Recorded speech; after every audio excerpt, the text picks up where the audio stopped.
A new CBS poll shows most Americans suspect the conflict in Iran will last months or even years.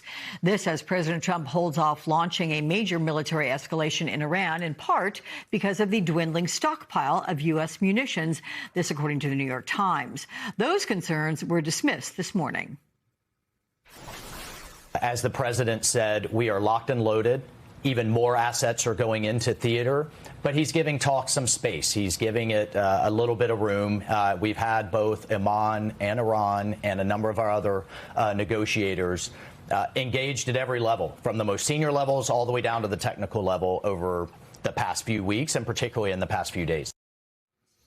Joining me now, former CIA military analyst and former spokesperson for the Counter-Extremism Project, Tara Maller.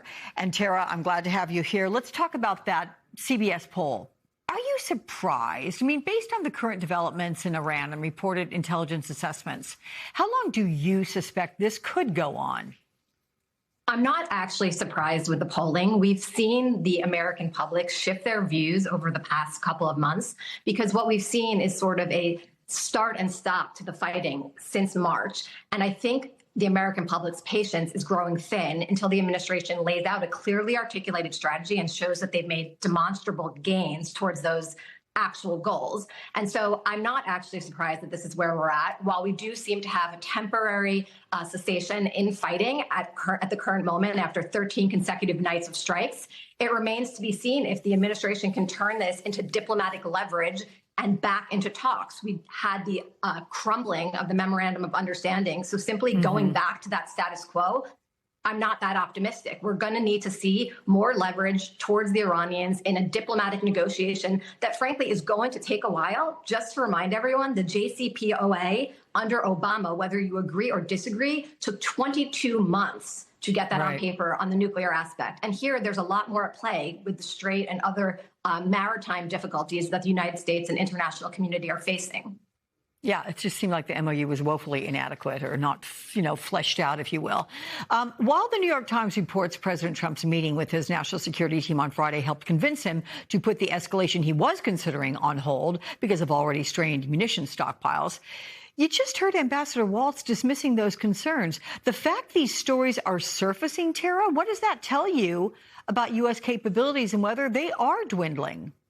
I think there's probably a multitude of factors that are contributing to the situation right now. I think there probably are concerns about munitions and particularly defensive munitions that can be used to intercept incoming missiles towards allies and in the region, like Jordan and Kuwait, who have faced a barrage of Iranian missile attacks and drone attacks recently. I think you see oil prices surging, which has led the administration also to be concerned because, as the prior segment noted, economic concerns are something that the American public vote on. And as we approach midterms, there's obviously a number of political concerns about how long this drags on, what gains we see, and are we safer and better off than we were 5-6 months ago, or better off than we were when we did the initial round of strikes on the nuclear facilities in Iran, when I think I was on your show about a little over a year ago. So I think there are probably a combination of concerns, but the most critical for what caused the pause right now is that the escalated strikes weren't translating into either diplomatic or military gains. They might have been degrading capabilities, but you need to translate those into strategic outcomes. And here, the strategic outcomes are, first and foremost, the Strait of Hormuz, and secondly, the Iranian nuclear program. And now we have kind of some other areas that have been thrown in, like other waterways that are under threat. For example, the Houthis in Yemen now causing problems as well near the Red Sea as for another maritime choke point. So there's a multitude of issues here that we need to see progress on. And I do think it is good that there's a pause now. You need to kind of give the situation some breathing room. But this is not going to be something that can be thrown together in a 48-hour memorandum. This needs to be comprehensive. It needs to be something that can be verifiable. And it needs to have third-party credible commitments associated with it to hold people accountable if they violate the terms. There's another Times report which suggests U.S. intelligence agencies believe Iran's new supreme leader is much more committed to developing a nuclear weapon than his father and predecessor. And from all we've heard from the intelligence community, does that seem likely? Because he has not made any public appearances yet. Yes, I think there have been two interesting reports out in the public domain from the intelligence community. To your point, one is that the new leader actually seems to be more of a hardliner with regard to the nuclear program. So that's problem one. And the second assessment that was floating around, again, also in the press this week from the intelligence community, is that the escalation of strikes by the United States did not seem to be impacting the Iranian willingness to kind of yield on, diplomatic outcomes here or strategic outcomes that the U.S. is trying to attain.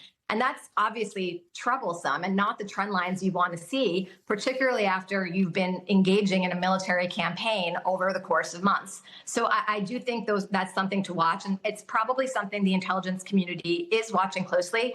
One optimistic note is usually there are fractures between leadership. And I worked as military analyst on Iraq, and it was very rare that there was like a unitary viewpoint. And so it's not impossible that the administration might be able to make headway with other more moderate, and I use that term sparingly, elements of the Iranian regime to try to make traction on negotiations. We've been able to do that in other agreements and diplomatic situations before, particularly by embracing and including our allies at the table.